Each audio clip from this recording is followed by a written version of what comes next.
Hey guys, how's it going? Today we're going to be showing you how to build a Kanthal macro coil. We're going to be using this wiring rod, Kanthal A1 0.4 millimeters 26 gauge.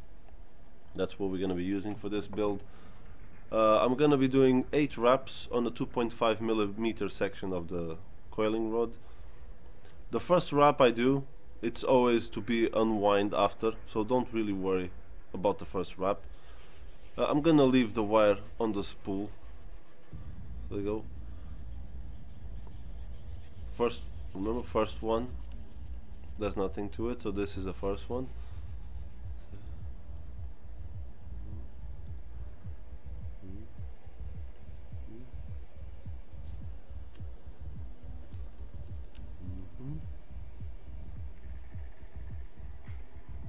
And 8. We got 8 wraps. Keep it really tight, keep a nice tension on it, don't let it go loose, always keep tension on the wire. The wire unspooling on me wasn't supposed to happen, it's a bit springy today, so I'll give it here. Come on, take care of that, thank you. Right, one thing I like to do after this is all done, we have to unwind the first wrap we did, because it's always a bit wonky, so we want to take it off. Grab your pliers and stretch them really hard, pull on them so they tighten the coil as well, so it looks nice and neat. And there you go, the coil is almost finished. One thing I like to do as well is cut one of the ends shorter than the other one, so when you install the coil it's much easier. You don't have to deal with 2 wires getting in at the same time. You can put just one and then the other one will follow. You'll see it when we do the installation.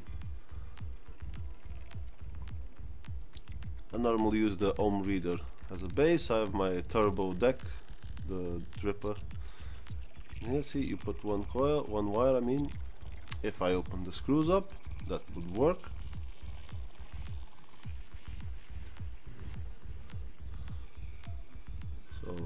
So, you push one side in, and then you can play with the other one. You can use your rod to adjust it and put it in place, and that's actually advisable, or your drill bit or whatever stuff you used to wrap your coil. Tighten up the screws. Remember, don't tighten it too much or you're gonna break the wires. One good indication that the wire is going to break, you see the wire going up by itself as you're screwing it in. The moment the wire starts coming down, that means the wire is gonna break. So when you see your wire coming down by itself while you're screwing it, the screw on the post, stop. Yep, put the coil where you want it, on the right position, so you get hit by the airflow. Let's check how many ohms. Well, before the ohms, let's break this leads. If you wiggle the excess wire and the coil moves, that means that it's not tightened enough, so you have to tighten it a bit more.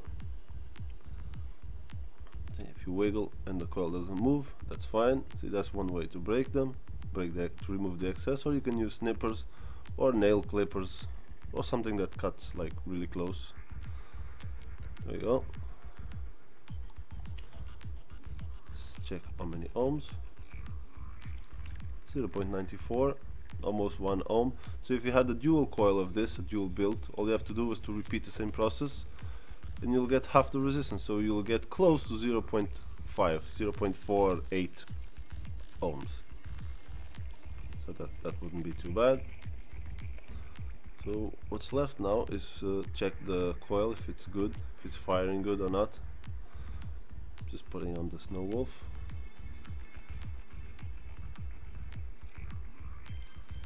Yep, nice and tight. Let's turn the Snow Wolf on. You want to start with low wattage, you don't want to go nuts with it, you want to start low. I'm gonna put 25, but even 25 is a bit high. Would have been better if I went like 18 or something, but I didn't. Because the higher the wattage, the quicker it fires up, and In this case it's going a bit too fast. Yeah, well, still manage. If you're using ceramic tweezers, you can squeeze them when you're firing. If you're not, if you're using metal not tweezers, pliers, you have to remove your finger from the fire button before you touch it. You touch the pliers on the coil. See, the ceramic, you can just keep grabbing it. It has no conductivity, so it makes no effect. One trick, if you have a really hard to get hot spot, just rub a screwdriver on it. For some reason it removes the hot spots. I cannot explain to you why, because I don't know it myself, but it works. Oh, hey, here we go. Yeah, I'm putting the wattage down because that was a bit too high. 13 watts, that's more.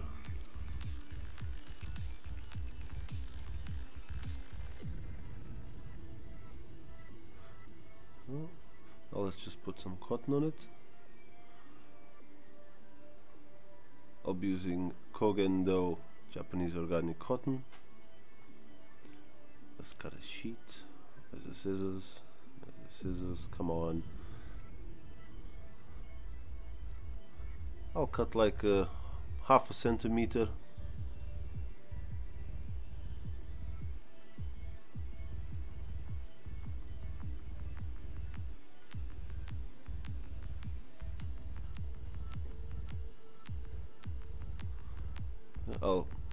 One thing I like to do is to fluff the cotton. It's not like compressed together. I like to fluff it. Some cotton nowadays, for some reason, comes with a very flat sheet on the ends and on the sides. Mine doesn't. Some people like to remove that layer, just the top layer, because it looks different than the rest. But in my case, I don't have it, so I'm not removing anything. Just squeezing one of the ends, like to get it pointy.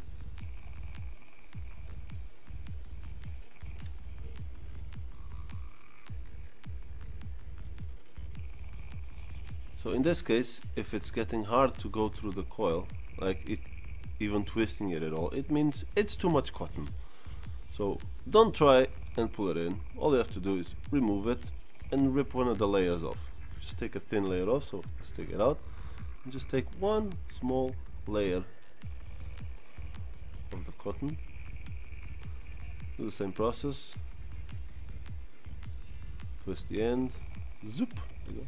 You want it to go smooth, but not too smooth, where you can like feel it, you have to feel the resistance on it. Not enough that it's gonna get stuck, and not too loose that's just gonna fall with the breeze. Like in the middle. Snip the ends to whatever length you want. I'll leave this one a bit long. Push it down to your deck, or if you have a tank, into the place where the juice comes out, to the channels or something.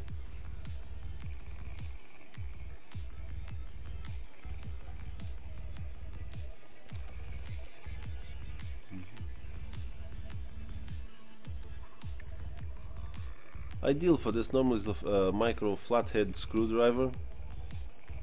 This rod I'm using is a bit round, so it slips a bit, but it's alright, it's doing the job. Well, one place we don't advise you to put cotton in is underneath the coil, because you need the air to flow underneath the coil, so it kind of wraps it around when you do a pull. So don't leave any cotton in there, you want to see the other side. There. Now what we have to do, well, I'm gonna use this little bit in there, just for the juice doesn't pool up in there. This little bit of cotton will just grab the juice. And talking about juice, let's just grab some juice and juice this bad boy up. This is a very basic coil. Well, it's not basic, it's a normal coil. If you want to do dual, it would be fine. But just for the purpose of this video, just doing one. All you have to do if you want to do a dual, which is recommended with this wire and this setup, just put another, do exactly the same you did on the first one. They have to be, both coils have to be exactly the same. If you're doing quad coils, for the 4 of them have to be exactly the same. Dual, the 2 of them have to be exactly the same. Same wrap, same wire, same diameter, same everything. And there we go, it's working fantastically. Yeah, for 13 watts, that's a lot of vapor. That's actually quite good. There you go. You happy with the build? Put your lid on or close your tank or fill it up and have a vape on it. And be proud of what you accomplished. That's it. It's vaping wonderfully. I'm going up a little bit. Let's put the wattage up. And there you go. Next we're going to be showing you how to do an ni200 coil. Right, to build a ni200 or nickel coil for the temperature controlled devices, we're going to use a 26 gauge, so we're going to have to go around 10 wraps on it. I'll be using the 2.5 as well. So same process, hold it with your thumb. First wrap doesn't count, so now 1, 2, 3, 4. What I'm doing is when I'm wrapping it, I'm leaving a gap in them. I'm not doing them close together as we did in the first part. I'm leaving a gap. Not too big and not too small. I'm leaving about 1.5 mil, 2 mil gap. Maybe not about a mil. First wrap, always take it off. And all you have to do after you have the wraps, well, I'm just trying to cut this bit because it's a bit uncomfortable doing this with the spool behind you. There we go. Put this to the side. All I have to do now is just squeeze them together, because the spacing between them is going to get all even. So squeeze them, hold that for a few seconds. When you let it go, all the coils are spaced by just a much smaller space. Instead of wrapping them close and then trying to separate them, I think this is a much easier and efficient way. Wrap them separate and then just put them together. Hope you guys enjoyed it. This is Vape'n Cuz, and thanks for watching.